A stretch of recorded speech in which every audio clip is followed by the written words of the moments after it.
What if I told you that every single night, in those final moments before sleep takes over, you're walking past an open door to transformation, and you don't even know it's there?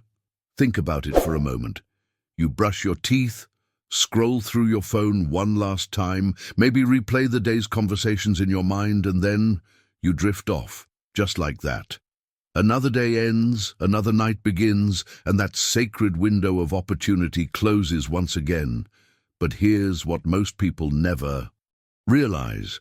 In those fleeting seconds between wakefulness and sleep, something extraordinary is happening inside your mind.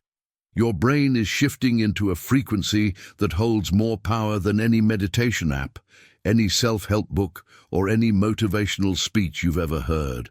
Has this ever happened to you?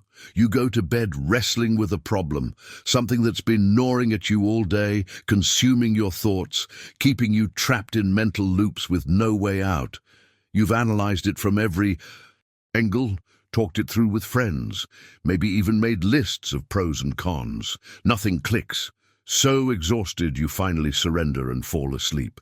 Then, like magic, you wake up the next morning and the answer is just there. Crystal clear, obvious, almost laughably simple. You wonder how you didn't see it before. Most people dismiss this as coincidence, as if their brain just got lucky while they were unconscious. But before we begin, please hit the like button and let me know where in the world you're watching from today. It's always fascinating seeing who's joining us from around the world. And if you haven't already, make sure to hit that subscribe button and turn on the notification bell so you don't miss any of our future videos. Because what you're about to discover might surprise you. This morning clarity isn't luck at all. It's your mind operating at a level of intelligence that your waking consciousness can barely comprehend. Stay with me until the end, because there's a specific 90-second window each night that scientists have identified as the hypnagogic state, that twilight zone where your conscious mind loosens its grip and your subconscious mind rises to the surface. During this brief moment, something profound happens. All those mental gatekeepers that spend your waking hours filtering, judging, and blocking new information suddenly step aside. The fortress gates swing open. And if you know what to whisper to yourself in that exact moment, if you understand the language your deeper mind speaks when it's most receptive, you can plant instructions that bypass every defense mechanism, every limiting belief, every pattern that's been keeping you stuck. Ancient cultures knew this. Mystery schools in Egypt, monks in Tibet, healers in Greece, they all understood that the sleeping mind isn't passive. It's a processing powerhouse working at speeds your daytime brain could never match. And now, modern neuroscience is finally catching up, confirming what the ancients always knew: your brain doesn't just rest at night. It reorganizes, rewires, and rebuilds your reality from the inside out. But here's the critical piece most people miss, and it's exactly why they keep waking up to the same life, day after day. The critical piece is this. Most people have been conditioned to believe that real transformation requires massive effort, complex systems, years of therapy, or some enlightened guru guiding them through elaborate rituals. They think change means waking up at 5 in the morning to meditate for an hour, journaling through endless prompts, or attending weekend retreats in the mountains. And sure, those things can help. But what if the most powerful tool for reshaping your reality has been with you all along, waiting in those final 90 seconds before you lose consciousness each night? Here's the hidden truth that ancient civilizations understood, but modern society has almost entirely forgotten. Your sleeping brain isn't resting. It's not on standby, passively waiting for morning to arrive. It's operating at a frequency so different from your waking state that it's almost like accessing a parallel dimension of your own mind. The Egyptian priests knew this when they designed their dream temples. The Tibetan monks preserved this knowledge in their monasteries for centuries. The sages of Alexandria guarded these secrets in texts that very few ever had the privilege to read. They all discovered the same thing, separated by thousands of miles and hundreds of years. When your conscious mind finally releases its iron grip on reality, when those mental gatekeepers clock out for the night, your deeper intelligence takes over. And here's what makes this so extraordinary. It doesn't require you to become someone you're not. You don't need to master complicated breathing techniques or memorize ancient Sanskrit mantras. You don't have to sit in uncomfortable positions or clear your mind of all thoughts. The beauty of this method is in its simplicity. It's so straightforward that you could apply it tonight, right before you drift off, and begin the process immediately. Yet, it's the same foundational principle that entire civilizations built their understanding of consciousness upon. One single, correctly applied instruction planted in that sacred window can generate shifts that conventional personal development work might take months or even years to produce. If this kind of deep, practical wisdom is what you're looking for, content that actually gives you tools you can use tonight, not just theory that sounds good but leads nowhere, then subscribe to this channel. There's so much more we're going to explore together about how transformation really works. Think about the implications of that for a moment. While your body lies still and your eyes move beneath closed lids, your brain is processing information at speeds that dwarf your daytime thinking. It's making connections between memories you didn't even know you had stored. It's solving problems by accessing parts of your mind that your waking consciousness literally cannot reach. It's reorganizing neural pathways, consolidating learning, and most importantly, it's accepting new programming without running it through the usual gauntlet of doubt, fear, and limiting beliefs that sabotage your daytime efforts at change. During the day, every time you try to adopt a new mindset or break an old pattern, you're fighting against an internal system designed to keep you exactly where you are. Your mind compares every new possibility against your history, and if it doesn't find precedent, it flags the change as dangerous and throws up resistance. It's exhausting. It's why New Year's resolutions fail by February. It's why you can know exactly what you need to do differently, but somehow never quite manage to do it. But in that hypnagogic state, in those precious seconds when you're balanced on the edge between worlds, that defensive system powers down. The barriers dissolve, and whatever you plant in that moment gets processed without interference, amplified throughout the night and woven into the very fabric of how you perceive yourself and what you believe is possible. Now, I want to go even deeper into this topic because understanding why this works at a neurological level will completely change how you approach not just your sleep, but your entire relationship with personal transformation. Your brain, during sleep, operates in wave patterns that are fundamentally different from waking consciousness. When you're fully awake, your brain waves are fast and fragmented, constantly jumping from thought to thought, maintaining that exhausting vigilance that characterizes modern life.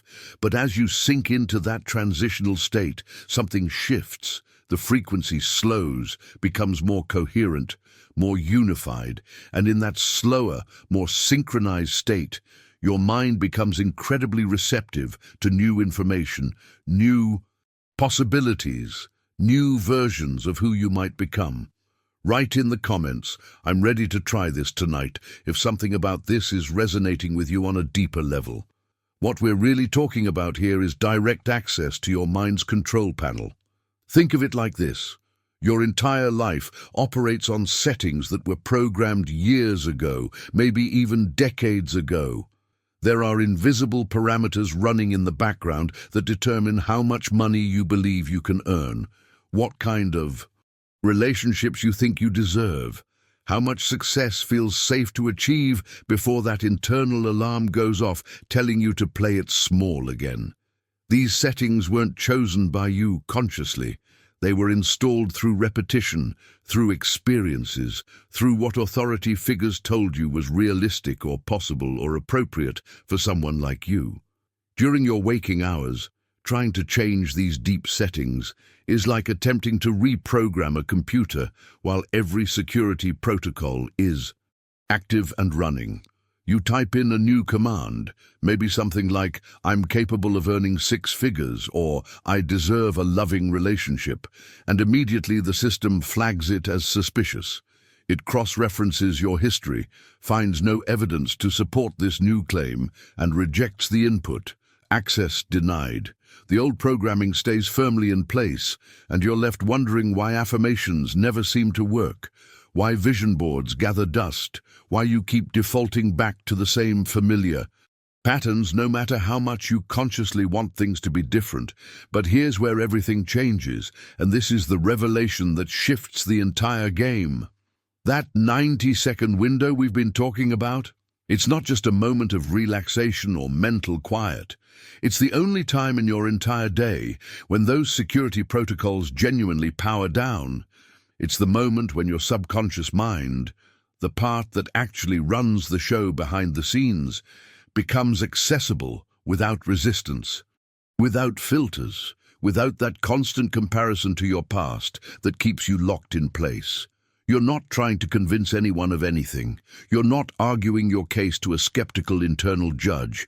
You're simply there, in that liminal space between worlds, with direct access to reprogram the fundamental code that determines your experience of reality. Scientists have studied this transition extensively, though they rarely frame it in such practical terms. They call it the hypnagogic state, that threshold zone, where your brain waves shift from the busy beta frequencies of waking consciousness into the slower, more receptive alpha and theta patterns associated with deep relaxation and creativity. In this state, your prefrontal cortex, the part of your brain responsible for logic, judgment, and maintaining your sense of consistent identity, begins to quiet down. The critical faculty that normally interrogates every new thought essentially takes a break, and what remains is pure receptivity. Every single night, whether you realize it or not, you pass through this gateway. Most people experience it as that strange moment when their thoughts start to drift, becoming less linear, less logical, almost dreamlike. You might notice your body feeling heavier, sinking into the mattress. Your breathing naturally deepens. There's a subtle sensation of letting go, of releasing your grip on the day. That's the moment. That's when the fortress gates swing open, when the guards step away from their posts, when everything you've been trying to change through force of will during the day suddenly becomes changeable through whisper and intention. The reason this works, and this is crucial to understand, is because your subconscious mind doesn't process information the same way your conscious mind does. During the day, your logical brain needs proof, evidence, precedent. It wants to know how something is going to happen before it commits to believing it's possible. But your deeper mind, the one that controls your autonomic functions, your habitual responses, your emotional reactions, your automatic behaviors, it operates on a completely different principle. It responds to declaration, to certainty, to statements delivered with conviction in moments when it's most receptive. It doesn't ask how or when, or is this realistic based on my past. It simply accepts what you tell it as truth and begins reorganizing your entire internal system to align with that new truth. This is why people who stumble upon this method, even accidentally, often report experiencing changes that seem disproportionate to the minimal effort involved. They're not working harder. They're working smarter. They're finally operating in harmony with how consciousness actually functions, instead of fighting against it with techniques designed for the wrong state of mind at the wrong time of day. Write in the comments, I recognize this moment if you felt that liminal space before, but never knew what to do with it. What makes this moment even more powerful is what happens after you cross that threshold and fully enter sleep. While your body lies completely still, while externally everything appears peaceful and inactive, your brain launches into a level of activity that's almost incomprehensible. We're not talking about a slight increase in processing capability. Research shows that during certain stages of sleep, your brain is working at speeds up to 30 times faster than your waking consciousness. 30 times. Let that sink in for a moment. It's the difference between walking and traveling in a supersonic jet. The same neural architecture that processes your thoughts during the day shifts into an entirely different operating mode when you sleep, one that allows for massive parallel processing, rapid pattern recognition, and the creation of connections between pieces of information that would never occur to your logical mind. This is why you can spend an entire day beating your head against a problem, turning it over from every angle, making spreadsheets, talking it through with colleagues, researching solutions online, and get absolutely nowhere. Your conscious mind is limited to processing information sequentially, one thought at a time, following logical pathways based on what you already know. It's methodical, yes, but also constrained by its own structure. But when you finally give up and go to sleep, when you stop trying so hard to force an answer, your sleeping brain takes over and approaches the same problem from a completely different angle. It's not bound by linear thinking. It can explore thousands of potential solutions simultaneously, pulling from memories and knowledge you didn't even realize you had, making intuitive leaps that bypass the need for step-by-step logic. This is the real explanation behind those moments of morning clarity that feel almost magical. You wake up and the answer is just there, fully formed, obvious. In retrospect, you wonder how you didn't see it before. The truth is, you couldn't have seen it before. Your daytime mind literally doesn't have access to the same processing power, the same breadth of perspective, the same ability to synthesize disparate information into novel solutions. You had to get out of your own way. You had to stop interfering with the process long enough for your deeper intelligence to work unimpeded. And here's what's fascinating about this. Your brain doesn't just randomly process whatever happens to be floating around in your mind. During sleep, it's actively reorganizing everything you experience during the day, consolidating important memories, discarding trivial ones, strengthening the neural connections that matter, and pruning the ones that don't. It's quite literally restructuring itself based on what it determines is significant. This is neuroplasticity in action. The brain's ability to rewire itself, to form new pathways, to establish new patterns that become your new default way of thinking and responding. But most people leave this entire process to chance. They go to bed with their minds full of anxiety, scrolling through social media right up until the last second, replaying every stressful interaction from the day, worrying about tomorrow's deadlines. And then they wonder why they wake up feeling the same way they felt when they went to sleep, why nothing ever seems to fundamentally shift despite their best conscious efforts. What they don't realize is that by leaving their last waking moments to random mental noise, they're essentially giving their brain random instructions about what to process and reinforce overnight. The real question becomes, if your brain is going to be doing this deep reorganization work anyway, if it's going to be accepting and reinforcing programming, whether you're intentional about it or not, wouldn't you rather choose what gets planted there? Wouldn't you rather give it a clear directive about what patterns to strengthen, what beliefs to solidify, what version of reality to start building toward while you sleep? This is where the method becomes practical rather than theoretical. When you use that liminal moment to plant a specific intention, when you speak a clear declaration about who you are, or what you're capable of, right as you're crossing into sleep. You're essentially giving your brain its marching orders for the night. You're telling it exactly what to work on, what connections to strengthen, what reality to start constructing at the deepest levels of your consciousness. And because you're doing this when all the usual defenses are down, when your subconscious is maximally receptive, that instruction goes straight to the core without being diluted or rejected along the way. Write in the comments, "My brain is already doing the work," if you're starting to see how much power you've been leaving untapped.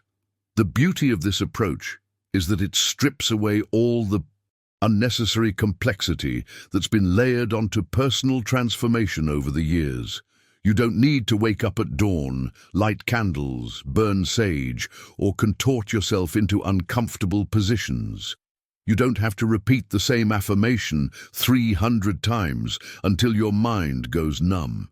You don't need to construct elaborate mental movies where you visualize every detail of your ideal life in high definition.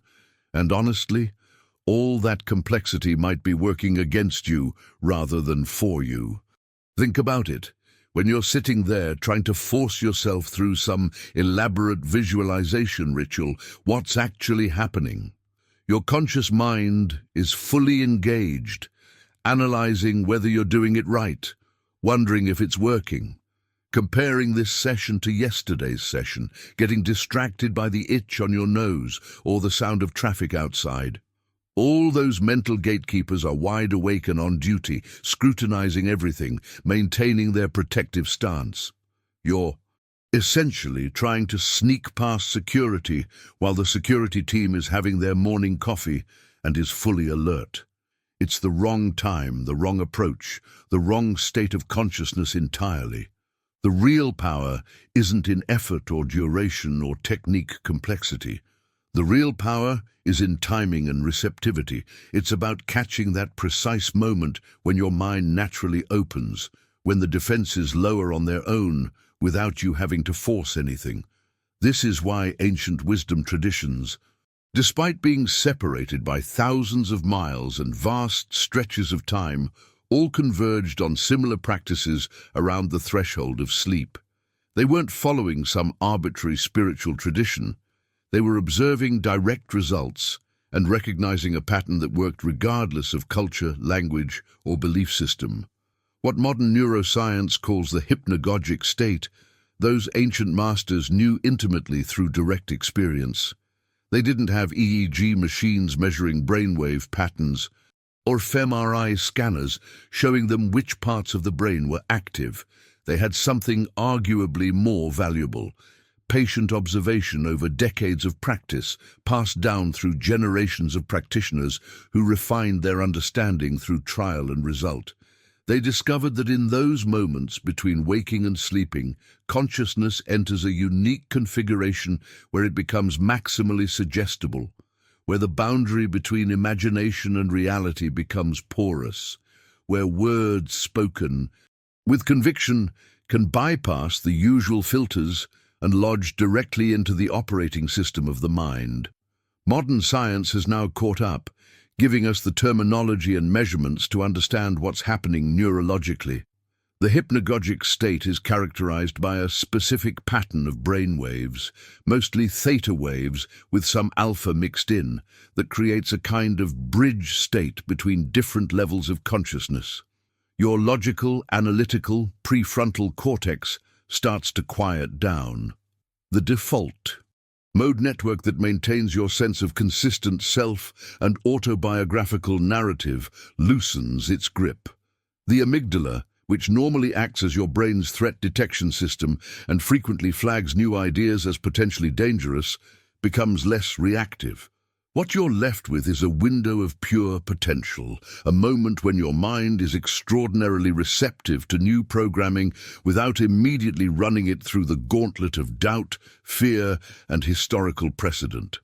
This is the state that hypnotherapists try to artificially induce through lengthy induction processes and progressive relaxation techniques. This is what meditation practitioners work years to access through disciplined practice. But you enter this state naturally, effortlessly every single night as a biological necessity. The only difference is whether you use it or let it pass by unnoticed while your mind churns through worries and replays the day's events on an endless loop. Understanding this changes everything about how you approach the process. You're not trying to achieve some mystical altered state that requires years of training. You're simply learning to recognize a state you already enter naturally and to use those precious seconds wisely instead of wasting them. It's like discovering that your car has a turbo boost button that's been there all along, but nobody ever told you what it did or when to press it. Once you know it's there and understand how it works, using it becomes second nature. The implications reach far beyond just personal development or goal achievement. What we're really talking about is learning to work with your consciousness in its natural rhythms rather than fighting against them. It's about recognizing that transformation doesn't have to be a battle, that sometimes the most powerful changes happen when you finally stop forcing and start allowing, when you work with the current instead of exhausting yourself rowing against it.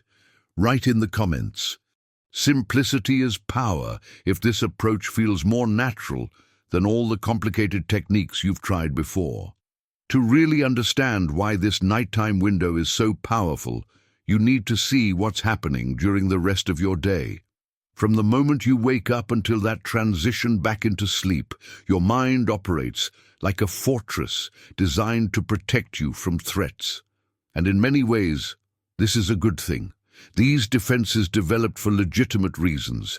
They keep you from making impulsive decisions you'd regret. They help you maintain some sense of stability and consistency in a chaotic world. They filter out the constant barrage of information and influence that would otherwise overwhelm your system completely. But here's where the protection becomes a prison. Every time a new possibility presents itself, an opportunity to grow, a chance to try something different, an invitation to step beyond your comfort zone, those same guards that protect you immediately spring into action. They don't ask whether this new thing might be good for you. They don't evaluate it on its merits.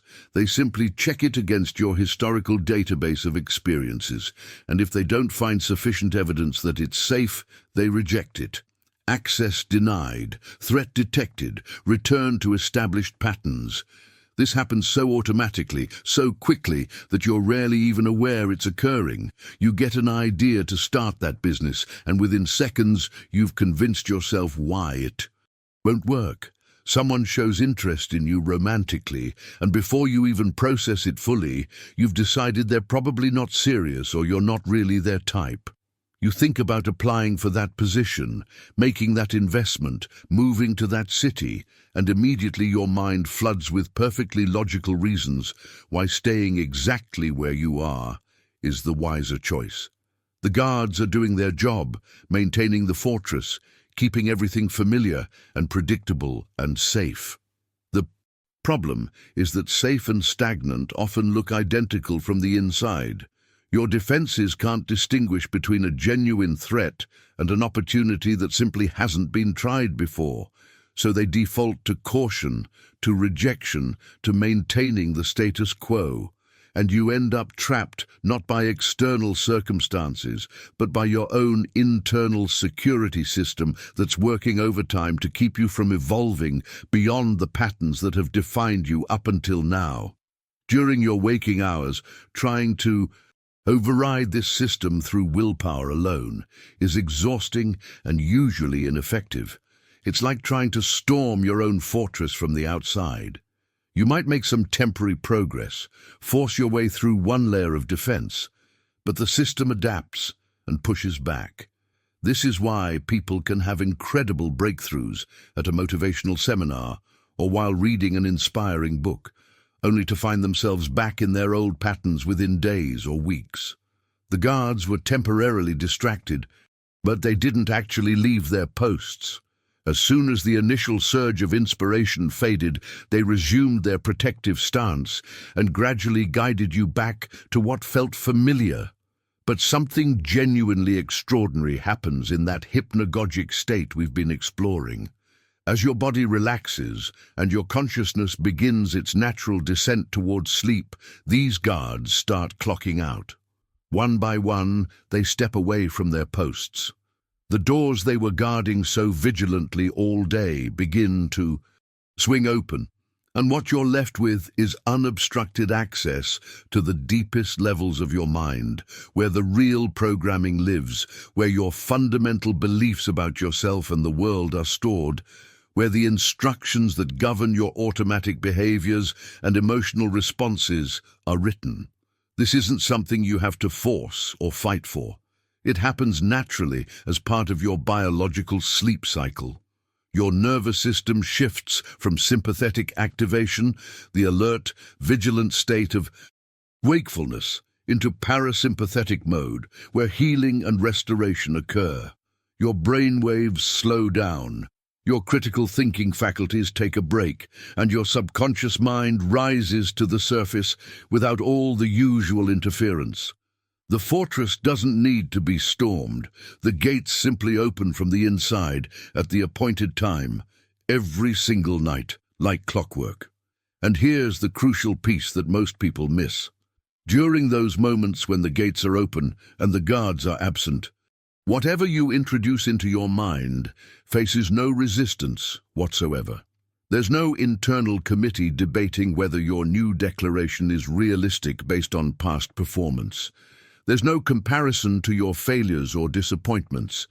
There's no voice saying, "Who are you kidding?" or "That never works for people like us." There's just pure receptivity, like fresh clay waiting to be molded, like fertile soil ready to accept whatever seed you plant. This is why the timing matters so much more than the technique. You could use the most sophisticated, well-crafted affirmation in the world, but if you're using it at noon, when all your defenses are at full strength, it's going to bounce off those fortress walls like paper airplanes. But the simplest, most straightforward declaration spoken at the right moment, when those walls are down and the path is clear, can travel straight to the core and begin reshaping your reality from the inside out.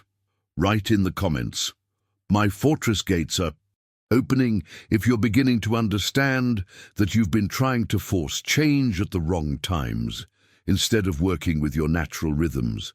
What's happening behind the scenes during those hours of sleep goes far beyond what most people imagine. While you're lying there, completely still, looking peaceful from the outside, your brain is running the most intensive processing operation it will execute all day. We're not talking about a modest increase in mental activity. The research is clear. During certain sleep stages, your brain operates at speeds that are roughly 30 times faster than your typical waking state. 30 times. That's not an exaggeration or a metaphor. That's actual measurable cognitive processing happening at a velocity that makes your daytime thinking look like it's moving in slow motion. This is why a single night of deep sleep can sometimes resolve problems that weeks of conscious effort couldn't touch. Your waking mind, despite all its sophistication, is fundamentally limited by the need to process information sequentially. You think one thought, which leads to another thought, which branches into a third possibility, and so on. It's linear, it's methodical, and it's incredibly slow compared to what your sleeping brain can do when it shifts into that parallel processing mode, where it can explore thousands of pathways simultaneously, making connections across completely different domains of knowledge and experience that your logical mind would never think to link together. But here's what makes the nighttime window we've been discussing so uniquely powerful. It's not just about processing speed. It's about acceptance. During the day, even when your brain is working quickly, it's simultaneously running everything through multiple verification systems. Does this new idea align with who I think I am? Does it match my past experiences? Is there precedent for this working? What could go wrong? These verification checks happen automatically, unconsciously, creating layers of resistance that water down or completely block most attempts at changing your fundamental programming. When you plant an instruction during that hypnagogic moment, though, you're bypassing every single one of those verification systems. You're not suggesting a change that your mind then debates and potentially rejects. You're installing it directly into the operating system while all the security protocols are temporarily offline. It's the difference between sending an email that might get caught in a spam filter and having direct administrative access to write new code into the core software itself. This distinction matters more than almost anything else in understanding why this method works when so many other approaches don't. Positive thinking, as it's commonly taught, operates at the surface level. You're essentially trying to convince yourself of something while fully awake, which means you're arguing against all your existing programming simultaneously.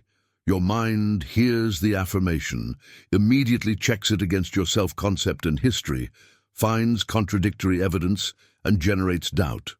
You might feel good for a few minutes, but nothing fundamental actually shifts because the core programming remains untouched. What we're talking about here is something categorically different. When you speak your intention in that moment of transition, when your conscious mind is releasing control and your subconscious is rising to the surface, there's no debate. There's no comparison to past failures. There's no internal lawyer building a case for why this couldn't possibly be true. Your deeper mind, the part that actually controls your habitual responses, your emotional reactions, your automatic behaviors, simply receives the instruction as fact and begins reorganizing your entire internal system to make it real. This is operating system level change, not surface level decoration.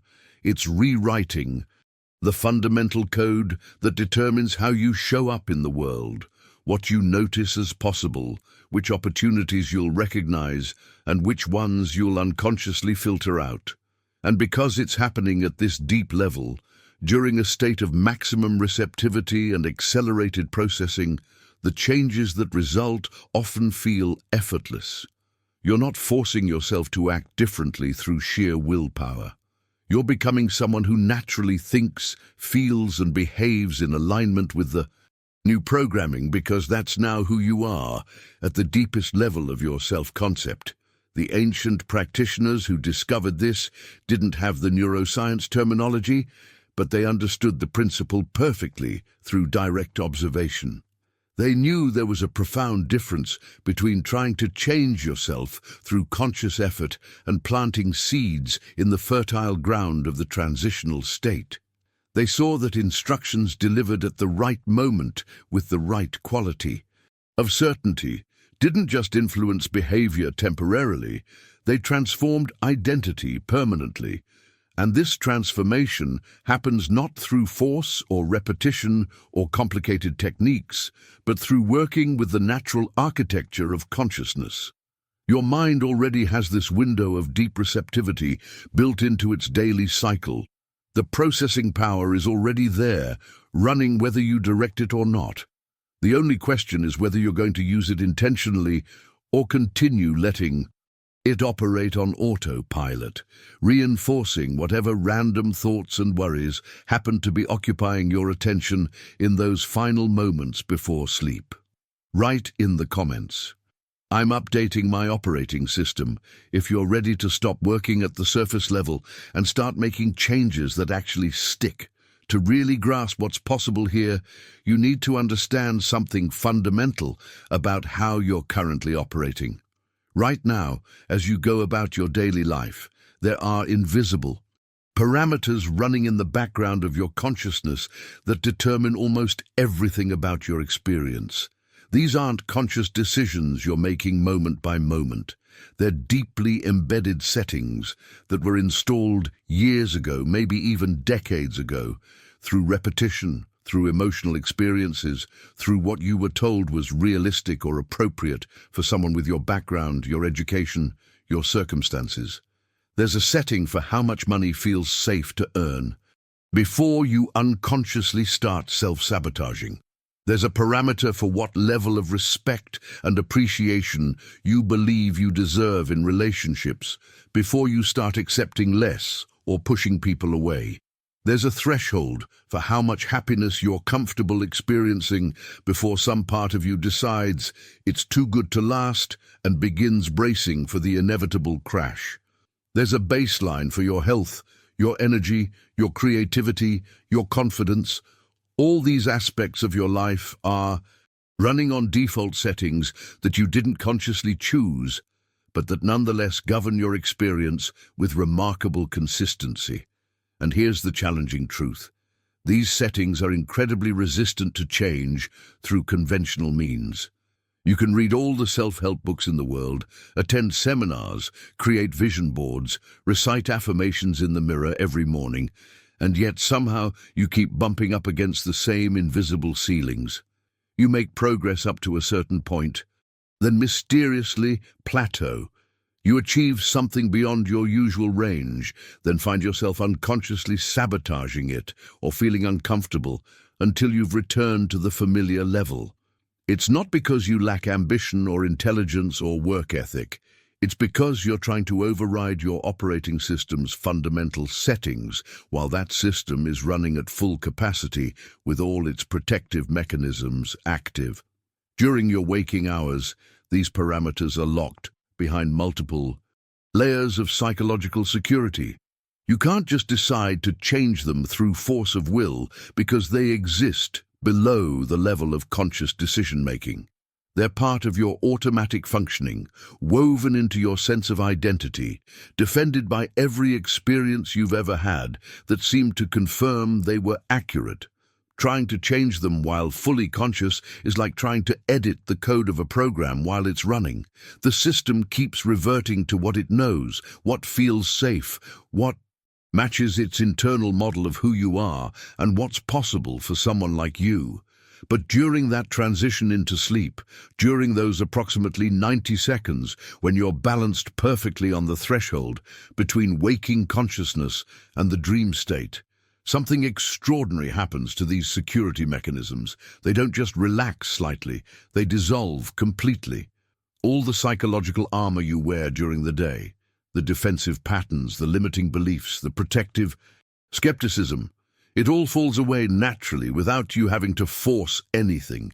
Your identity becomes fluid, your sense of what's possible becomes expansive, and the core of your being, that part of you that exists beneath all the conditioning and programming, becomes completely exposed and receptive. Ancient wisdom traditions describe this as the moment when the soul is naked, and it's such a perfect description of what's actually occurring. During the day, you're layered in so much psychological clothing, masks you wear for different situations, roles you perform, defenses you've built to protect yourself from disappointment or rejection or failure. All of that is necessary for functioning in the world, but it also creates a barrier between your conscious intentions and your deepest programming. In that hypnagogic moment, though, all those layers dissolve like morning mist, and what remains is pure potential, completely undefended, maximally receptive to whatever you choose to imprint. During that brief window, this is why the window is so powerful, despite being so short. 90 seconds doesn't sound like much. In the context of a full day, it's barely noticeable. But it's not about duration, it's about depth of access. Those 90 seconds give you direct access to your mind's control panel, to the place where those fundamental parameters are actually stored and can be rewritten. It's like having administrative privileges on a computer system. You're not just using the programs that are running. You're accessing the underlying code that determines how those programs function. And the beauty of this is that you don't have to search for this window or create it through some elaborate technique. It's already there, happening naturally every single night as part of your biological rhythm. You just need to recognize it when it arrives and know what to do with it. Write in the comments, "I see my settings clearly now," if you're starting to understand the invisible parameters that have been running your life on autopilot. Understanding the role of your internal filter is crucial because without this perspective, you might see it as an enemy to be defeated rather than a system to be worked with intelligently. This filter didn't develop randomly or maliciously. It evolved over time as a necessary protective mechanism, and in many contexts, it serves you well. It keeps you from making reckless decisions based on fleeting emotions. It helps you maintain some consistency in your choices and behavior, so you're not completely erratic and unpredictable. It prevents you from being manipulated by every convincing sales pitch or charismatic personality that crosses your path. In a world overflowing with information, opinions, and competing demands on your attention, having some kind of screening system is genuinely valuable. The problem emerges when this guardian becomes so rigidly focused on maintaining consistency with your past that it can't distinguish between genuine threats and genuine opportunities. It operates on a simple algorithm. Compare new input against historical data, and if there's insufficient evidence of safety and success, flag it as suspicious and recommend rejection. This works fine when you're evaluating whether to trust a sketchy stranger or invest in an obvious scam. But it creates profound limitations when the new opportunity is legitimate, when the possibility is real, when the path forward would actually lead somewhere better than where you've been. Your internal guardian doesn't have the capacity for nuanced judgment. It can't say, yes, this is unfamiliar, but the circumstances are different now. Your skills have developed, and this might actually be worth exploring. Instead, it runs a quick database search, doesn't find a matching pattern of past success, and immediately generates that familiar sensation of doubt, that voice saying, that's not realistic for someone like me, or I tried something similar before, and it didn't work out. And because this happens so quickly and automatically, you experience it as your own authentic judgment, rather than recognizing it as an outdated defense mechanism running on old programming. This is precisely why so many people find themselves stuck in what I call the pattern loop. They're earning roughly the same income year after year, maybe with small fluctuations, but never a real breakthrough. They're having the same types of relationships with different people, cycling through familiar dynamics that feel comfortable even when they're not fulfilling. They're experiencing the same energy levels, the same health issues, the same creative blocks, the same emotional responses to similar situations. And from the outside, it might look like lack of ambition or insufficient effort or just bad luck. But from the inside, what's really happening is that their internal guardian is doing its job too well, maintaining perfect consistency with their established patterns while blocking every genuine opportunity for evolution. The cruel irony is that this creates a self-reinforcing cycle. Because you're being steered back to familiar outcomes, you keep generating evidence that confirms those outcomes are just how things are for you. You don't earn more because people with my background don't break into that income level. You don't find a deeply satisfying relationship because healthy partnerships just aren't in the cards for me. You don't achieve that creative goal because I'm not talented enough. And every time your guardian uses past results to justify blocking a new possibility, it ensures that your future results will look exactly like your past results, which then provides even more evidence for the guardian to use in blocking the next opportunity. You're trapped not by external circumstances, but by an internal system that's genuinely trying to protect you while simultaneously preventing you from becoming anything other than what you've already been. And the most frustrating part is that you can see the trap clearly when you look at other people's lives. You can recognize when someone else is sabotaging their potential through limiting beliefs or fear-based decisions. But when it's happening in your own life, it feels completely justified because your internal guardian is so skilled at generating logical, reasonable-sounding explanations for why staying put is the wise choice. This is what makes the nighttime approach so revolutionary. You're not trying to argue with the guardian or override it through willpower during the hours when it's strongest. You're simply waiting for that natural window when it powers down on its own, when you can slip past it completely and access the deeper levels where real change is possible. It's not about fighting yourself. It's about understanding the rhythm of your own consciousness and working with it rather than against it. Write in the comments, "I recognize my pattern loop." If you're seeing how you've been unconsciously recreating the same outcomes while wondering why things never fundamentally change. To really visualize what's happening during sleep, imagine your mind as an enormous library. Not just any library, but one so vast that you couldn't explore it all in a lifetime. Every book in this library represents something you've experienced, learned, felt, or encountered.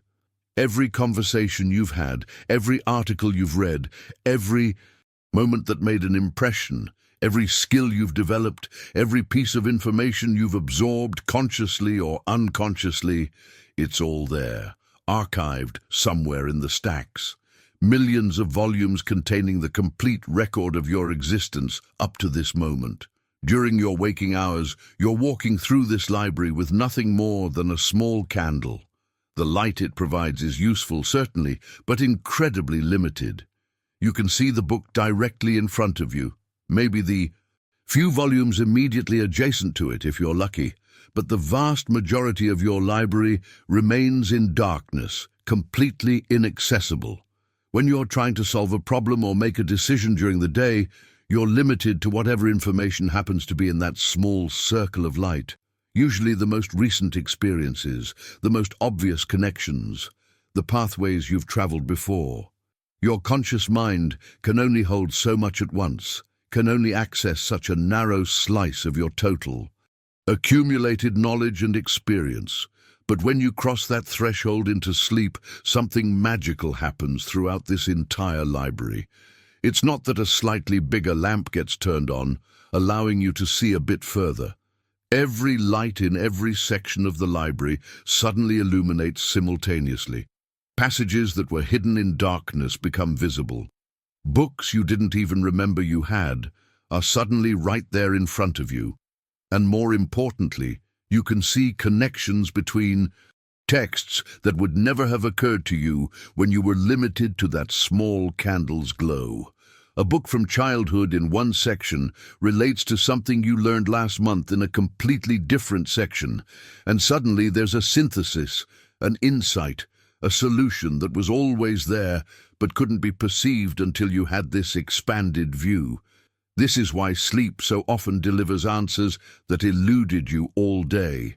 Your sleeping mind isn't creating new information out of nothing. It's simply able to access and synthesize the information you already possess but couldn't reach while confined to waking consciousness's narrow bandwidth. The wisdom was always in your library. You just needed the right conditions to find it and connect it in novel ways. Ancient cultures understood this principle deeply, even if they described it in different language. The healing temples of Epidaurus in Greece are a perfect example of this wisdom in practice. These weren't hospitals in the modern sense. They were sacred spaces specifically designed to facilitate the kind of deep rest and dream states where profound healing could occur. People traveled from all over the ancient world to sleep in these temples, seeking relief from conditions that no conventional treatment had helped, and remarkably, many of them experienced recoveries that seemed miraculous to outside observers. The priests and healers who ran these temples knew something that modern medicine is only now beginning to rediscover. That true healing doesn't happen primarily through external intervention. It happens when you finally stop interfering with your body's innate intelligence long enough for it to reorganize and repair itself. During waking hours, your conscious mind is constantly trying to manage and control every aspect of your experience, including your physical state. There's tension, worry, analysis, resistance, all of which creates interference patterns that block your natural healing capacity. But when you surrender into deep sleep, when consciousness releases its controlling grip, your body's wisdom takes over and begins the real work of restoration. The healers would prepare patients carefully for their temple sleep, creating optimal conditions and, most importantly, speaking specific intentions and healing declarations during that transitional moment when the patient was crossing from wakefulness into sleep. They understood that words delivered at precisely the right moment, when all defenses were down and receptivity was maximum, could reach depths that no daytime intervention could touch. They were planting instructions directly into the patient's deepest healing intelligence, bypassing all the conscious doubt and fear that normally interferes with recovery. This wasn't primitive superstition. It was sophisticated understanding of consciousness and the body-mind connection, practiced with remarkable precision, and the results spoke for themselves. Enough that these temples remained active and respected for centuries, with people returning again and again because the approach actually worked when conventional methods had failed. They weren't just treating symptoms. They were accessing the level where the body's fundamental operating instructions could be rewritten, where healing could occur not through force, but through alignment with natural intelligence. Write in the comments, "My library is fully lit tonight," if you're ready to access the full breadth of wisdom and capability that's been waiting in the darkness. What made these ancient healers so effective wasn't just that they understood the power of the transitional state, it was that they knew exactly how to use it. They didn't stand over sleeping patients reciting vague blessings or hopeful wishes. They waited for that precise moment when consciousness was balanced on the knife's edge between waking and sleeping, and then they would lean in close and whisper specific, concrete declarations directly into the patient's ear. These weren't requests or suggestions. They were statements of fact about the condition of perfect health that the patient's body was now manifesting. Your fever has broken. Your strength is returning. Your body remembers its wholeness. Clear, declarative, spoken with absolute conviction at the moment of maximum receptivity. The brilliance of this approach lies in its understanding of how the subconscious mind receives information. During waking hours, if a healer told a sick patient, "You are completely healthy," the patient's conscious mind would immediately object, with overwhelming evidence to the contrary. Pain, symptoms, weakness, all would rise up to contradict the statement, creating internal conflict rather than healing. But in that liminal moment, when the critical faculty is offline and the deeper mind is listening without filters, those same words bypass all resistance and land directly in the control center where the body's healing mechanisms are governed. The patient wasn't being asked to believe something contrary to their experience. They were being given instructions at a level that doesn't deal in belief or disbelief, but in direct command. And because the timing was perfect and the words were precise, those instructions were received as truth and immediately began activating the body's natural restoration processes without any of the interference that conscious worry and doubt normally create. This same principle applies to any transformation you want to create in your life, not just physical healing. Your subconscious mind, during that nighttime window, functions exactly like extraordinarily fertile soil, the kind that farmers dream about, where anything you plant will grow with almost supernatural vigor. But here's the critical thing to understand about this soil. It has no judgment, no preference, no ability to distinguish between seeds that will grow into nourishment and seeds that will grow into poison. It simply accepts whatever you plant, and multiplies it with the same relentless efficiency, regardless of whether that's ultimately good for you or not. This is simultaneously the greatest power and the greatest responsibility of this method. If you go to bed with your mind churning through anxieties, replaying failures, imagining worst-case scenarios, you're planting those seeds in that fertile ground during the most receptive moment. And your subconscious, with its tremendous processing power and its inability to refuse what you give it, takes those seeds of worry and fear and limitation and grows them into tomorrow's experience.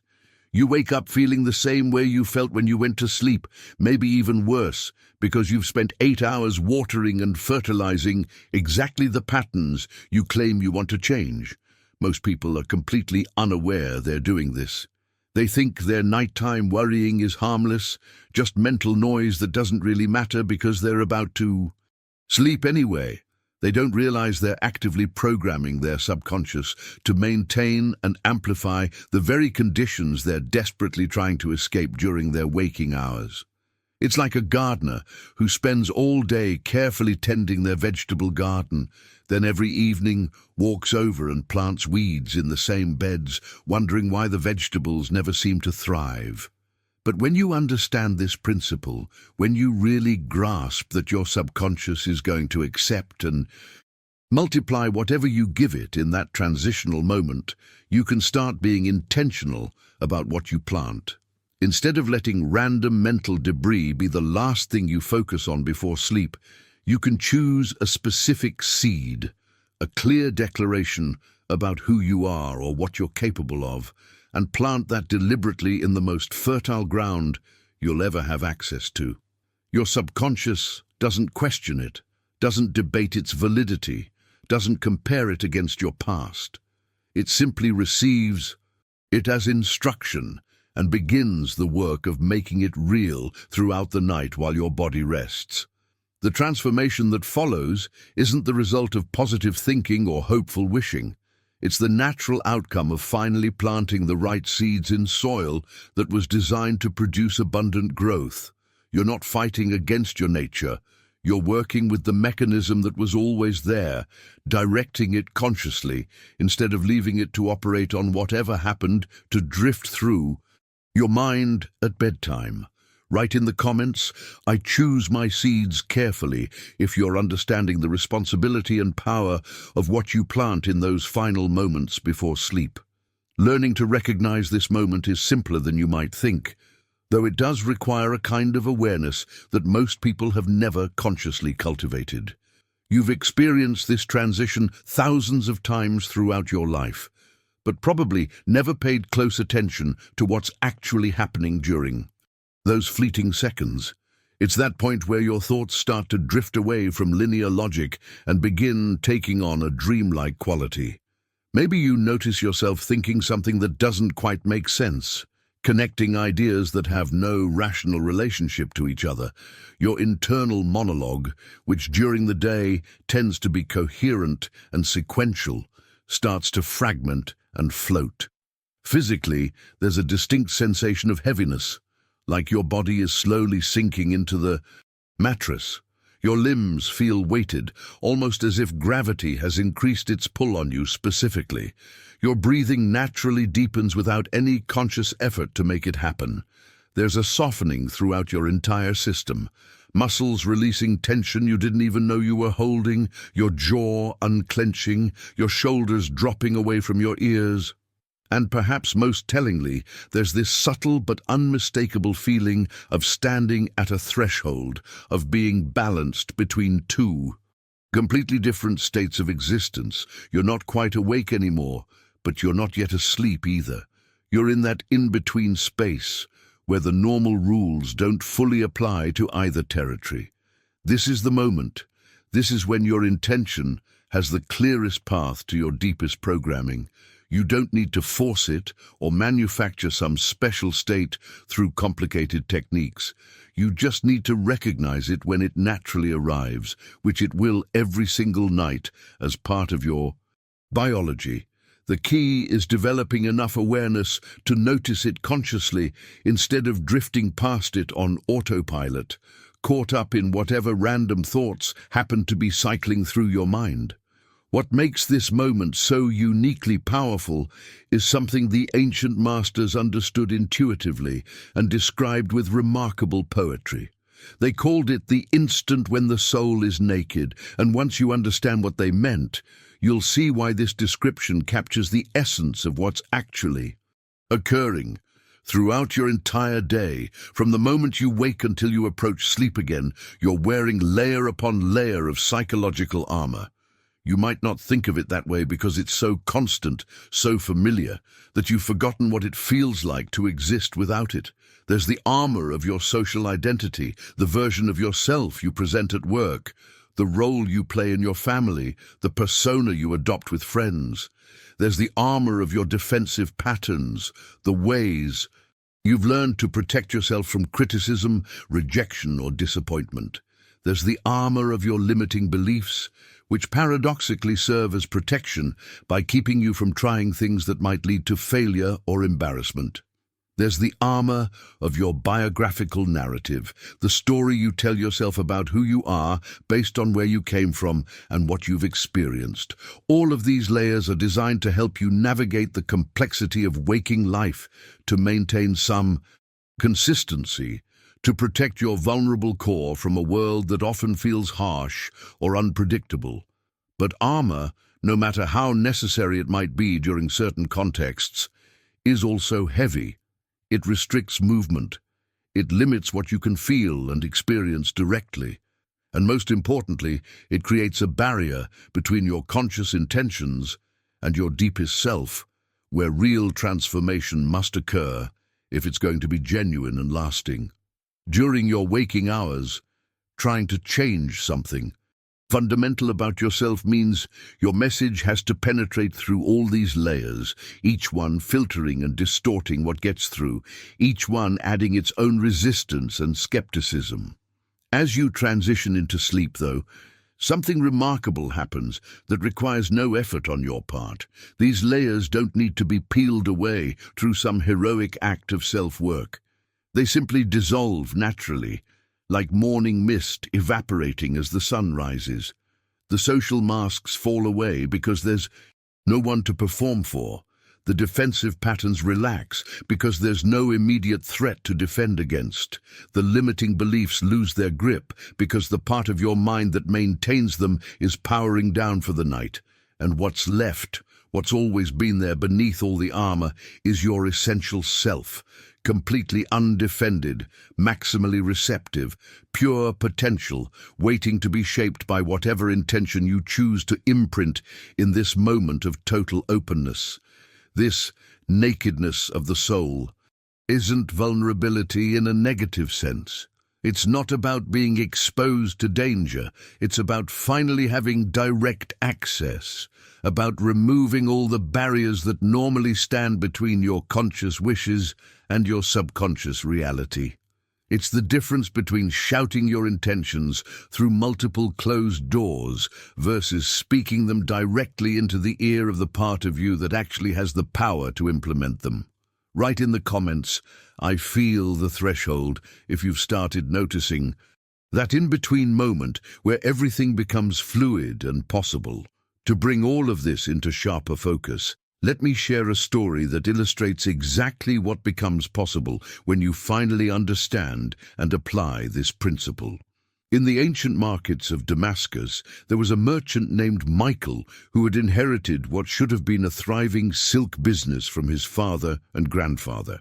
His family name had been synonymous with quality for generations.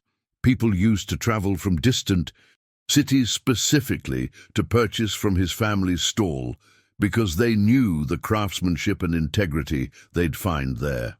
But when the business passed to Michael, something shifted in ways he couldn't understand or control. Every decision he made with his conscious mind, every strategy he implemented using his best logical thinking, seemed to lead him deeper into trouble. He'd invest in what appeared to be excellent inventory, only to find that tastes had shifted and nobody wanted those. particular silks anymore.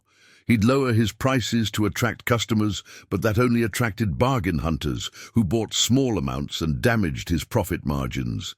He'd try to expand into new markets, but those ventures somehow always collapsed just as they seemed ready to succeed. Meanwhile, all around him, other merchants with less experience and inferior products were thriving. They seemed to stumble into good fortune effortlessly, while he exhausted himself trying to prevent his family's legacy from crumbling entirely. The harder he tried, the worse things got. His stall that had once been crowded with customers now sat mostly empty. The fine silks that had once moved quickly now gathered dust.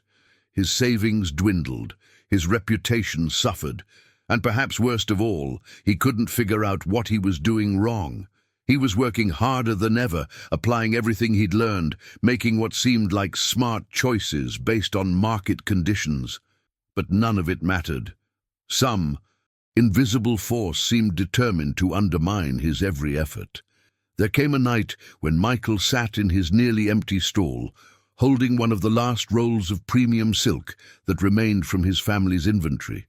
This fabric that had once represented pride and prosperity now felt like a monument to his failure. He was depleted, not just financially, but in every sense. He'd exhausted every strategy his conscious mind could devise. He'd tried every approach that seemed logical and reasonable. And he'd finally reached that point of complete surrender, where he had nothing left to grasp for, no new plan to attempt, no more energy to keep fighting against the current that seemed to be pulling him under. It was precisely in this moment of total surrender that something unexpected happened. An old woman he'd never seen before appeared at his stall. There was something unusual about her presence that he couldn't quite name. A quality of calm certainty that seemed to fill the space around her. She looked at him with eyes that somehow conveyed that she could see every thought that was tormenting him, every fear that was consuming him, every doubt that was paralyzing him. And instead of offering sympathy or advice about business strategies, she told him something that sounded almost absurdly simple, given the complexity of his situation. She spoke about a secret his ancestors had known, but that had been forgotten somewhere along the generations as the family focused more on the practical mechanics of commerce and less on the deeper principles that actually govern prosperity. She told him about the power contained in two specific words when spoken at exactly the right moment, not during the busy day when his mind was full of worry and calculation, but in those fleeting seconds before sleep when all his defenses naturally dissolved and his deeper mind became receptive to new programming without resistance. These weren't magic words in some mystical sense. They were simply a declaration of identity, a statement about who he fundamentally was beneath all the evidence of current circumstances. But the old woman explained that words spoken in that liminal moment don't pass through the usual filters of doubt and disbelief. They land directly in the fertile soil of the subconscious, where they're accepted as truth and immediately begin reshaping your internal reality, which then gradually manifests as changes in your external circumstances that seem to arrive through coincidence or luck, but are actually the natural result of operating from a different frequency. Write in the comments, "I'm ready for my turnaround," if Michael's story is resonating with your own experience of trying everything consciously, but still not seeing the breakthrough you're working toward. The old woman told Michael that the two words were simply, "I am," followed by what he genuinely wanted to embody. I am abundant. I am prosperous.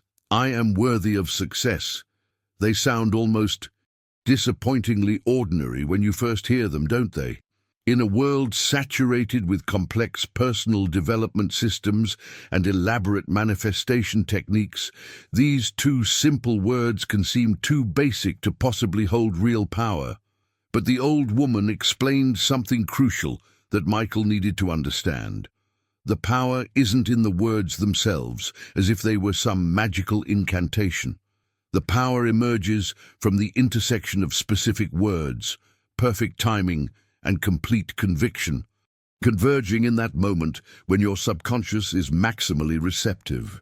During the day, if Michael said, "I am abundant," while standing in his empty stall surrounded by evidence of financial collapse, his conscious mind would immediately laugh at the absurdity of the statement. Every logical circuit in his brain would fire up in protest, generating 1,000 reasons why that declaration was obviously false based on observable reality. The words would bounce off the fortress walls of his rational defenses without penetrating anything meaningful. But spoken in that liminal moment before sleep, when all those defenses were naturally powering down, when his soul was naked and his subconscious was listening without filters, those same words could slip past every barrier and install themselves directly into his core programming, where they'd begin reshaping his fundamental sense of identity and possibility. The old woman gave him specific instructions that revealed the depth of understanding behind this practice. She told him he needed to commit to 7 consecutive nights, not 1 or 2 nights when he remembered or felt motivated, but 7 in a row, without missing any. And she was adamant about this structure, not because 7 was some mystical number pulled from ancient numerology, but because centuries of observation by masters who understood consciousness had revealed that this particular cycle aligns perfectly with how human awareness processes and integrates fundamental changes at the deepest levels. During the first 2 or 3 nights of consistent practice, you're primarily softening the resistance, loosening the hardened patterns, preparing the ground for seeds that will actually take root rather than just sitting on the surface. Your subconscious is beginning to register that something new is happening, that there's a pattern emerging that deserves attention. Around the 4th or 5th night, something typically shifts. You might have unusually vivid dreams that seem to be processing the new programming. You might wake with unexpected clarity or insights. You might notice subtle changes in how you feel about yourself or your situation, even though external circumstances haven't yet visibly changed.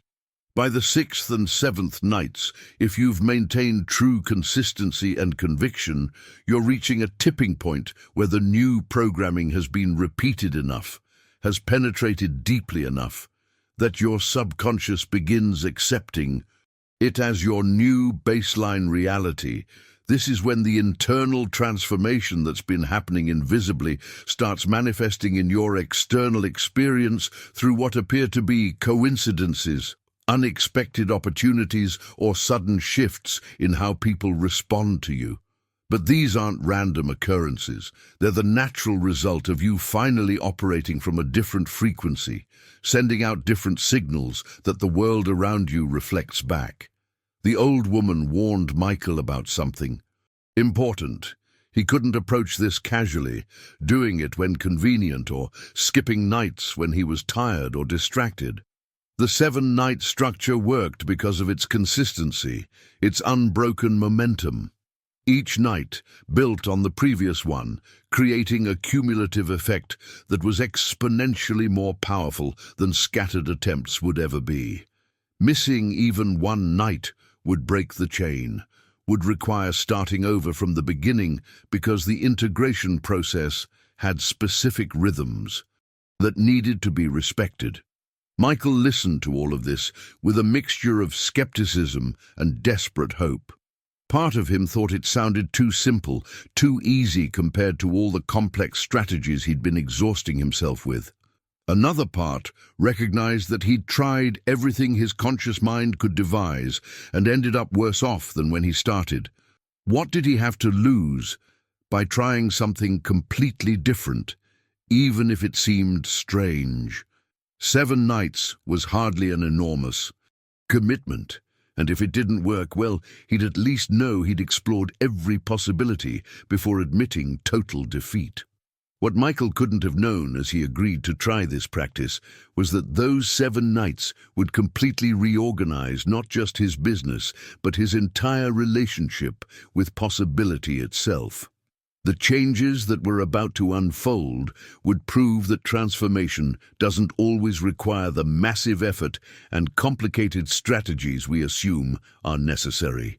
Write in the comments, "I commit to 7 nights," if you're ready to give this the consistent, focused attention it requires, instead of the scattered, casual attempts that never generate real momentum. That first night, Michael felt absolutely ridiculous, following the instructions of a stranger who'd appeared out of nowhere with promises that sounded like folklore. He lay in his small room above the marketplace, placed his hand on that roll of silk as the old woman had instructed, and waited for that moment. When his thoughts began drifting, when his body started feeling heavy, when he sensed himself standing at that threshold between waking and sleep, and when he felt it, that unmistakable shift into the liminal space, he whispered with as much conviction as he could muster given his skepticism, "I am abundance." What happened next was something his rational mind had no framework to explain. The silk beneath his palm began to warm. Not dramatically, not uncomfortably, but distinctly and undeniably. It was as if the fabric itself was responding to some frequency his words had activated, generating heat that spread from the point of contact outward through the material. Michael's eyes snapped open in surprise. He examined the silk in the dim light, half expecting to see it glowing or transformed in some visible way, but it looked exactly the same. Yet the warmth continued, subtle but absolutely real. For several minutes he lay there, fully awake now, trying to rationalize what he'd felt. Maybe it was just his own body heat reflecting back. Maybe his hand had been cold and the silk was actually room temperature.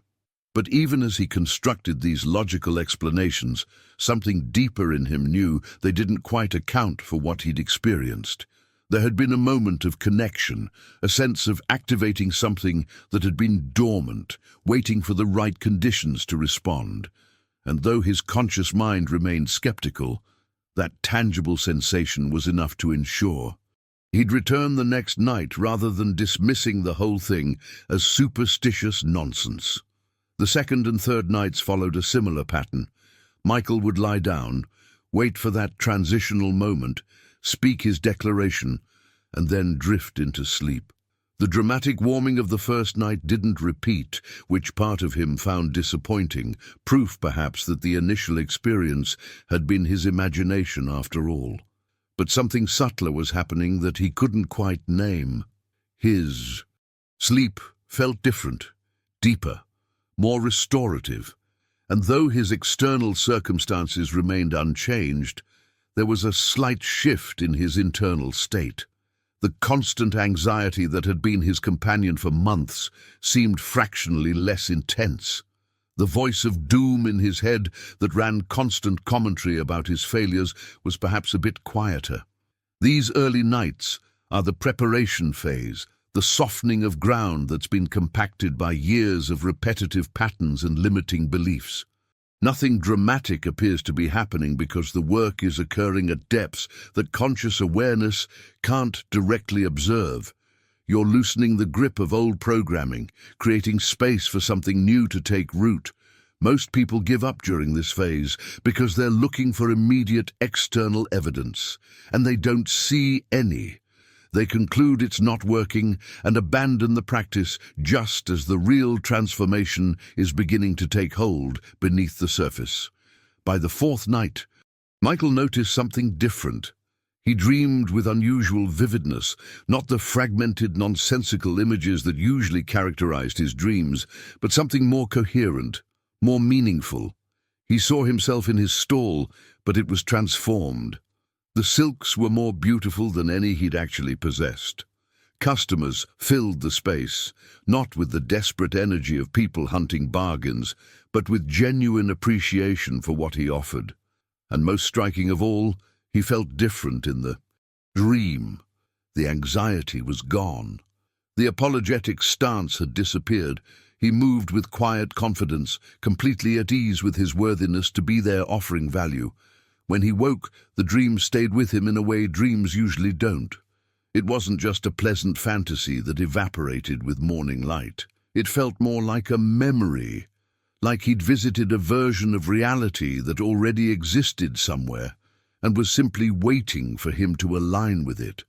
This is typically when the first internal signs start appearing that the new programming is taking hold. You might not see external changes yet, but something in your inner landscape is shifting. Your dreams start processing the transformation. Your emotional baseline adjusts. The way you perceive yourself and your possibilities begins subtly changing. Write in the comments, "I'm in the preparation phase," if you're understanding that the early nights are about loosening and softening, not about immediate visible results that you can measure externally. By the fifth morning, Michael woke with something he hadn't felt in months, a quiet confidence that had no logical basis in his circumstances. His stall was still mostly empty. His financial situation remained precarious. Nothing externally had changed overnight, but that dream from the fourth night had left an imprint that went deeper than conscious memory. It was as if he'd been shown a preview of a reality that already existed in potential form, just waiting for him to fully step into alignment with it. And carrying that knowing, even without understanding exactly how or when things would shift, he approached his day differently. The change was subtle, but significant.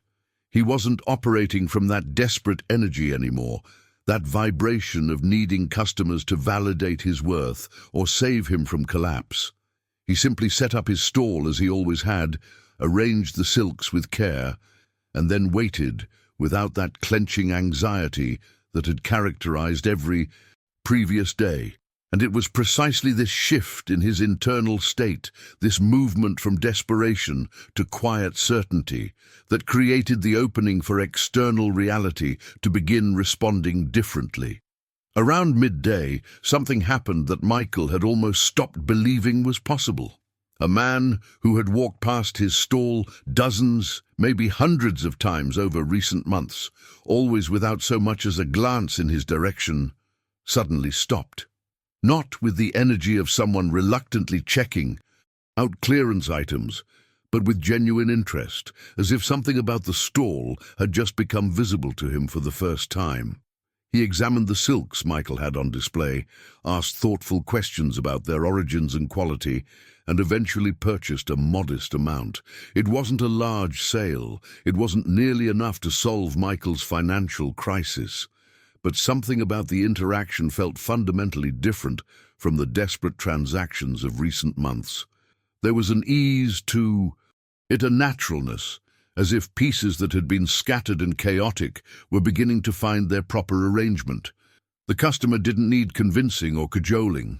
He simply recognized value when he saw it, made his decision, and left, satisfied. And Michael noticed that his own response was different too. No overwhelming relief, no desperate gratitude that made him seem pathetic. Just a calm acknowledgement that this was appropriate, that this was the beginning of things returning to their natural order. This is typically when the external signs start appearing, usually around the fifth or sixth day of consistent practice. Not dramatic overnight transformations that completely reverse your circumstances in a flash, but subtle indicators that something in the invisible architecture of your reality is shifting. An opportunity appears that wasn't there before. A person reaches out unexpectedly. A problem that seemed intractable suddenly has an obvious solution. These might seem like coincidences or good luck to an outside observer, but when you're the one who's been doing the nighttime work, you recognize them as confirmations that the internal reprogramming is beginning to manifest in your external experience. The crucial thing to understand is that the external changes always lag behind the internal ones. Your shift in frequency, your new programming, your transformed self-concept, all of that happens first in the invisible realm before it can materialize in circumstances. You can see and touch, Most people give up before reaching this phase because they're judging the process by external results, while the real transformation is still happening internally. They're looking for proof in the wrong place at the wrong time, concluding it's not working precisely when it's working most powerfully beneath the surface. Michael's confidence that fifth day wasn't based on evidence he could show someone else. It was a knowing that came from somewhere deeper, some part of him that had received the new programming during those nighttime windows and was beginning to operate from that updated sense of identity. He wasn't pretending to be abundant while secretly feeling desperate.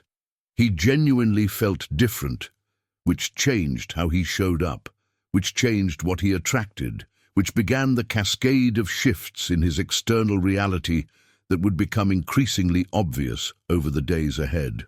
Write in the comments, "I see the signs appearing," if you're starting to notice. Those subtle external confirmations that your internal transformation is beginning to express itself in the world around you. On the sixth day, something occurred that Michael couldn't possibly have orchestrated through conscious effort or logical planning. A man appeared at his stall, someone Michael hadn't seen in years, a former business connection who had moved to distant regions and with whom he'd lost all contact. This man wasn't just wandering the marketplace and happened to stumble upon Michael's location. He came looking specifically for him, asking other merchants for directions, clearly on a mission to find Michael in particular. When Michael asked what had brought him back after all this time, the man had difficulty articulating it. He'd been traveling with a caravan from the Eastern Territories, carrying silks of exceptional quality that needed local distribution in Damascus. The caravan leader was looking for a trustworthy merchant with an established reputation to handle these premium goods.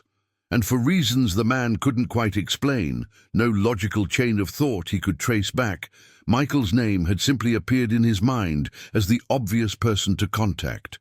It wasn't that someone had mentioned Michael recently. It wasn't that he'd been consciously thinking about their past business relationship. The impulse to seek out Michael specifically had just arrived fully formed, feeling less like a decision he'd made and more like information he'd received from somewhere beyond his conscious reasoning. This is how the transformation manifests once you've reached the deeper phases of the 7-night cycle. Opportunities don't just appear randomly. People who could help you don't just happen to think of you by coincidence. What's actually occurring is that your internal frequencies shift. The result of those consistent nighttime reprogramming sessions begins broadcasting a different signal into the field of possibilities around you. And that field responds by rearranging circumstances, by moving pieces on the board, by creating synchronicities that deliver exactly what you need through channels you never would have thought to pursue consciously. To understand why this works the way it does, you need to grasp what's really happening during those hours of sleep after you've planted your intention in that liminal moment. Your nocturnal mind isn't just passively holding onto the words you whispered. It's functioning as a massive amplifier, taking that subtle frequency you introduced and multiplying it exponentially throughout your entire system. Think about how a sound amplifier works. You input a weak signal that would barely be audible on its own, and the amplifier takes that signal and increases its power dramatically until it can fill an entire stadium with sound that everyone can hear and feel physically. Your sleeping mind operates on exactly this principle. But instead of amplifying sound waves, it's amplifying consciousness, frequencies. That declaration you made, "I am abundant, I am worthy, I am capable," whatever specific statement you chose, enters your system as a relatively weak signal while your conscious defenses are down.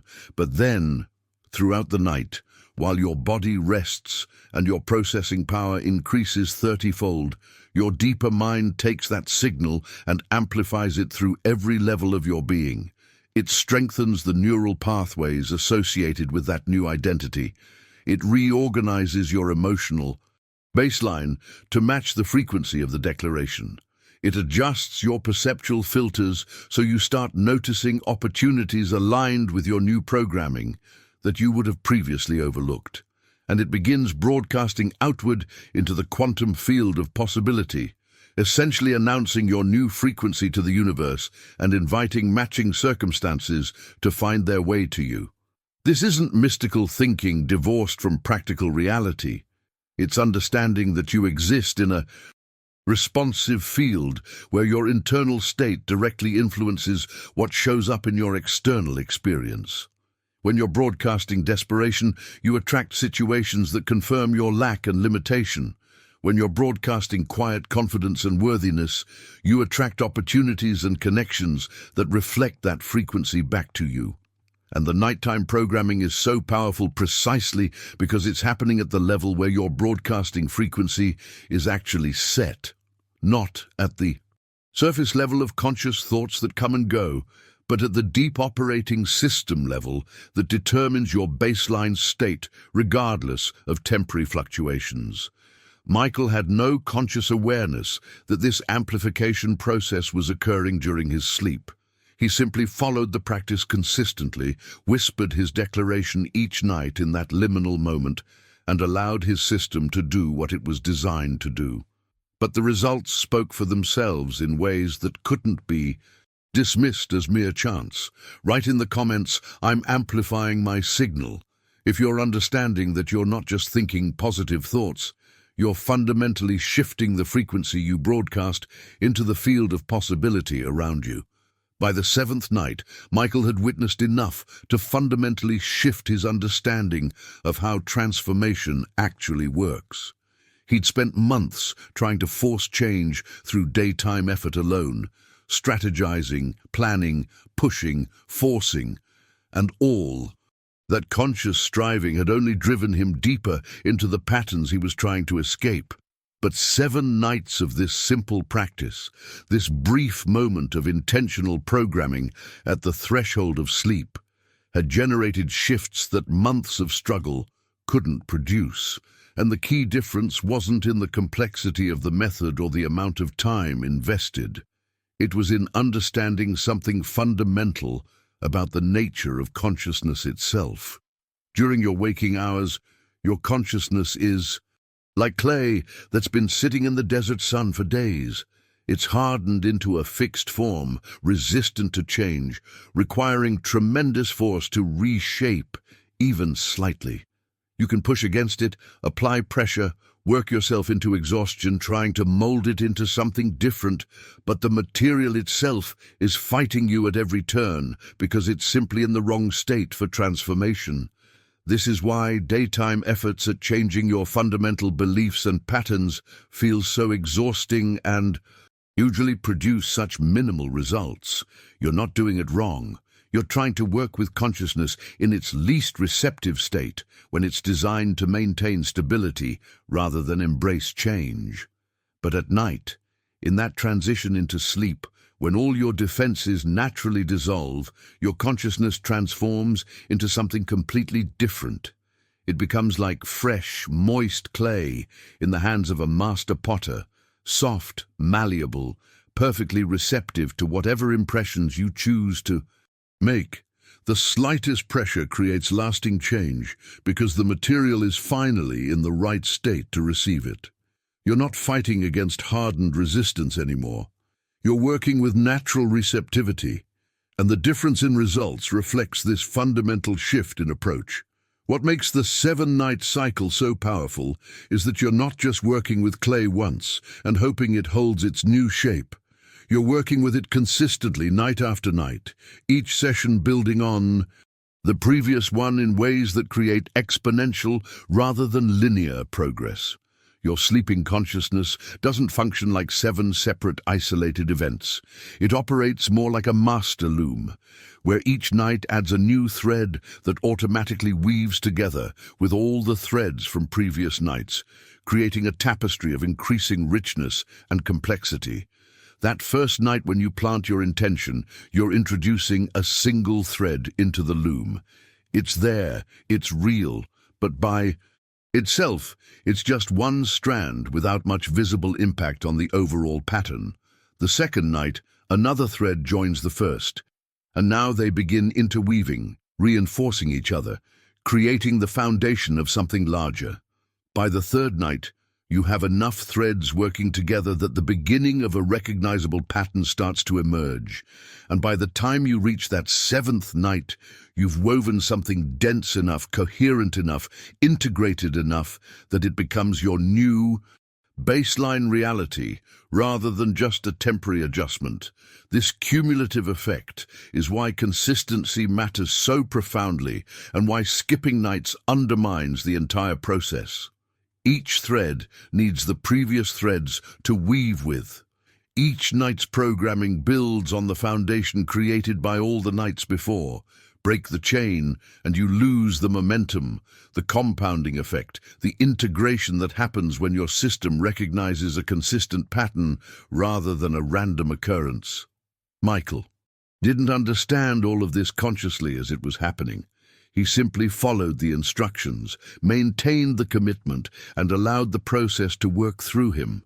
But by that seventh morning, something unmistakable had shifted, not just in his circumstances, but in his fundamental sense of who he was and what was possible for him. The man who'd been drowning in fear and desperation 7 days earlier now moved through his day with a quiet confidence that needed no external validation, because it came from a knowing planted so deep that circumstances couldn't shake it. Write in the comments, "I'm weaving my new reality." If you're understanding that each night isn't starting from scratch, you're building something cumulative that becomes more powerful with each consistent addition to the pattern. What Michael discovered through his 7-night journey connects directly to something that alchemists spent centuries searching for, though most of them were looking in the wrong place. Entirely, the legendary philosopher's stone, that mythical substance capable of transforming base metals like lead into pure gold, was never really about chemistry or external substances. The true masters of the alchemical tradition understood that all those elaborate laboratory experiments with metals and compounds were symbolic representations of something far more valuable happening in a completely different kind of laboratory. The real transformation they were mapping out wasn't about changing one physical substance into another. It was about transmuting the heavy, dense frequencies of human consciousness, the limiting beliefs, the fears, the patterns of lack and unworthiness that weigh you down like lead, into the luminous, expansive expressions of your authentic potential that shine like gold.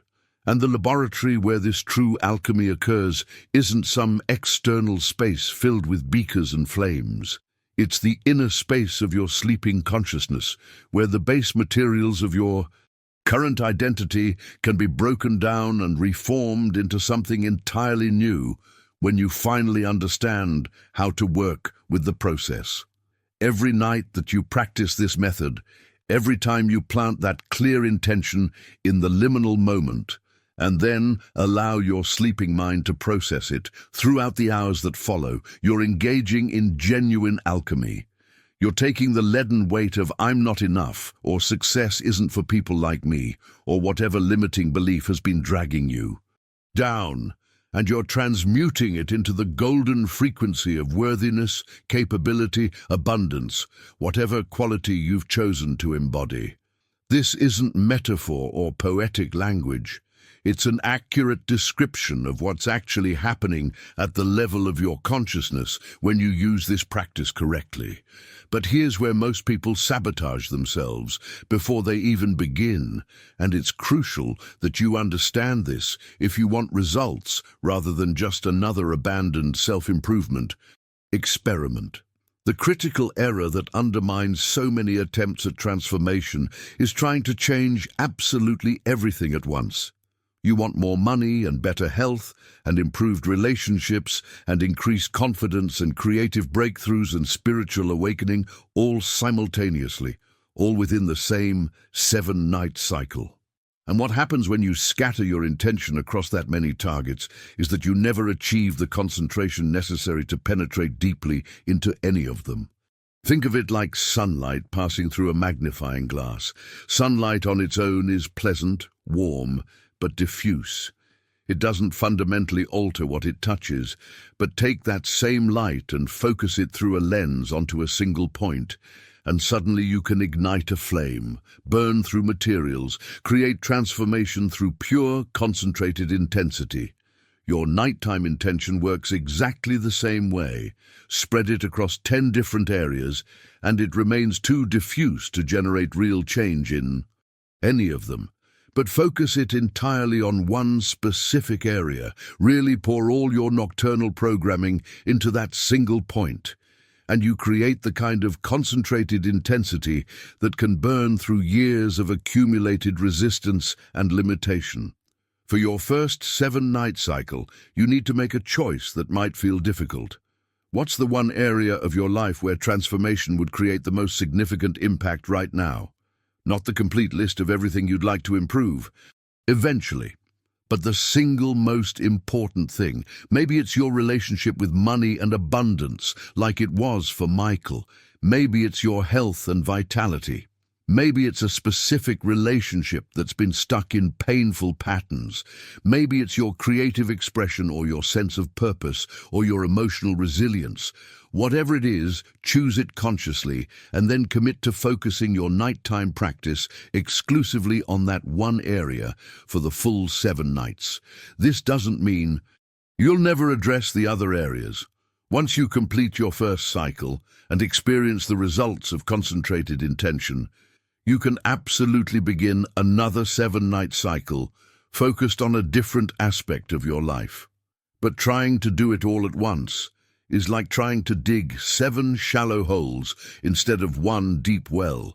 You might disturb some surface soil in multiple places, but you'll never reach water. Focus creates depth. Depth creates breakthrough. Breakthrough creates the kind of transformation that actually changes your life rather than just temporarily improving your mood. Write in the comments, "I'm choosing my one focus," if you've identified the specific area where concentrated transformation would matter most in your life right now. Once you've chosen your focus and you're ready to begin your 7-night practice tonight, there's one more crucial element that determines whether this becomes just another abandoned technique or a genuine turning point in your life. And that element is the quality of conviction you bring to the moment when you speak your declaration in that liminal space. But I need to be very clear about what kind of conviction we're talking about here, because most people misunderstand this completely and end up undermining their own practice through that misunderstanding. The conviction required isn't the desperate pleading kind where you're trying to convince some external authority or skeptical judge that your statement deserves to be true. It's not about arguing your case or forcing yourself to believe something that feels obviously false. That approach actually creates internal conflict and resistance, which is exactly what we're trying to avoid. When you're lying there trying to convince yourself through sheer effort that you're abundant, while every cell in your body is screaming about your bills and debts, you're just creating more noise and interference rather than clear programming. The conviction that works is completely different in quality. It's the recognition and declaration of something that's already true at a level deeper than your current circumstances. You're not trying to create a truth from nothing or convince reality to rearrange itself based on your preferences. You're acknowledging a truth that exists in the field of infinite possibility right now, even if it hasn't yet manifested in your visible circumstances. When you say, "I am abundant," you're not lying to yourself about your bank account. You're declaring an identity that exists beyond the temporary conditions that surround you, a frequency that's available to you the moment you choose to align with it. This kind of conviction comes from a place of knowing rather than hoping. It's the difference between desperately wishing you could be something you're not and calmly recognizing what you actually are beneath all the layers of conditioning and limitation. And here's what makes this approach so powerful. When you speak from this quality of knowing in that moment of maximum receptivity, your subconscious doesn't receive it as a request or a wish. It receives it as information about your fundamental identity, and it immediately begins reorganizing everything to match that identity, because that's its job, to maintain consistency between who you are and what you experience. The tone of your voice, even if you're only speaking internally in your mind, carries this quality of conviction or reveals its absence. Are you declaring or are you hoping? Are you stating what is, or are you begging for what might be? Your deeper mind can tell the difference instantly, and it responds accordingly. A declaration delivered with genuine conviction bypasses all resistance and installs itself at the operating system level. A hope wrapped in doubt just bounces around in your conscious mind without ever reaching the depths where transformation actually occurs. So tonight, when you finally lay down and feel yourself approaching that threshold we've been talking about throughout this entire journey, everything changes. This won't be like the thousands of nights you've already lived, drifting off to sleep in ignorance of the power that was always available in those final seconds. You now carry knowledge that ancient Egyptians preserved in their mystery schools, that Tibetan monks guarded in mountain monasteries, that the sages of Alexandria encoded in texts most people never understood. You know what they knew, that sleep isn't just rest for your body, but access to the most powerful creation laboratory that exists anywhere in the universe. You're not simply closing your eyes and hoping tomorrow will somehow be better through some vague mechanism you don't understand. You're consciously entering a state where the fundamental code of your reality can be rewritten, where the parameters that have been limiting you can be adjusted, where the frequency you broadcast can be completely transformed. You're taking your seat at the control panel rather than remaining a passive passenger in your own life. And that shift from unconscious to conscious, from random to intentional, from scattered to focused, that's where everything changes. Write in the comments, "Tonight I take control," if you're ready to stop wasting this sacred window and finally use it for the transformation you've been seeking through every other method that never quite delivered. The work begins tonight, not tomorrow when you feel more ready, not next week when circumstances are better, but tonight when your head hits that pillow and you recognize that 90-second window for exactly what it is. Your direct line to transformation that doesn't require years of effort or complicated systems. Just you, that liminal moment, and the clear intention you choose to plant in the most fertile ground you'll ever access. And if you found real value in what we explored together here, if something shifted in how you understand your own potential and the tools you've had available all along, I'd genuinely appreciate it if you'd hit that subscribe button. There's so much more to uncover about how consciousness actually works, about the practical methods that ancient wisdom and modern science are finally agreeing upon, about the specific techniques that create results instead of just consuming your time and energy. This is just the beginning of a much deeper journey, and I want you there for what's coming next. Let me know you made it all the way through by writing in the comments, "This message was meant for me." When I see that, I'll know you're part of the group that's serious about this, that isn't just casually consuming content, but is actually ready to apply what you've learned. And if this resonated with you, if you felt that shift happening even as you watched, go ahead and hit that like button. It helps this reach more people who need to hear it. But more than that, it tells me this kind of deep, practical content is what you want more of. There's another video right here that takes this even further, showing you exactly how to amplify these results and avoid the mistakes that cause most people to give up just before the breakthrough happens. Click it and continue with me over there, because what you've learned today becomes exponentially more powerful when you understand what comes next. Tonight is your night. Make it count.